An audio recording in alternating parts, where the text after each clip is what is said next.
வணக்கம். உன்னோட பெரிய அக்கப்போராச்சு அப்படிங்கிற ஒரு சொல்லாடல் இருக்கு இல்லையா? அதை பற்றி பார்ப்போம். தமிழகத்தில் 3 பெரிய யுத்தங்கள் நடைபெற்றது. ஒன்று வந்து ரா ராவணிய போர், ராமாயணம்னு சொல்லுவாங்க. 2வது வந்து மகாபாரத போர், 3வது வந்து கலவர யுத்தம். இந்த ராவணிய போரில் வந்து யூதன் ராமனால் உண்டாக்கப்பட்டது. மகாபாரத போர் வந்து யூதன் சகுனியால் உண்டாக்கப்பட்டது. கலவர போர் வந்து யூதனும் கொடும்பாவியுமான பரசுராமனால் உண்டாக்கப்பட்டது. யூதர்கள் எப்போவுமே பெண்களை வச்சு தான் ஹனி ட்ராப் பண்ணி தான் தமிழர்களை வீழ்த்த ட்ரை பண்ணிகிட்டே இருந்தாங்க.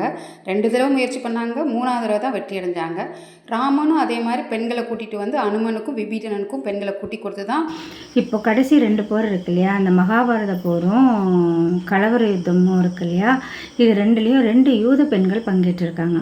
சகுனி, அதாவது மகாபாரத போரில் வந்து சகுனியோட மனைவியும் அக்காலுமான காந்தாரியை வந்து திருதராஷ்டிரனுக்கு மனம் முடித்து கொடுத்து இரும்பு ஒரு கலையை தனதாக்கி கொள்கிறான். அதை தான் வந்து இந்த என் அக்காலை நீ வச்சுக்கோ, பேக்கரியை நான் வச்சுக்கிறேன் அப்படிங்கிற மாதிரி.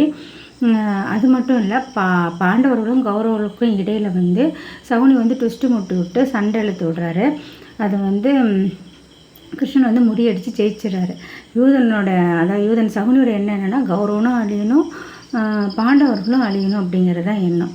இந்த காமத்தால் ஆட்சி செஞ்சவங்க அவங்க காமாட்சி, அதாவது காந்தாரியை தான் காமாட்சி அப்படிங்கிறாங்க.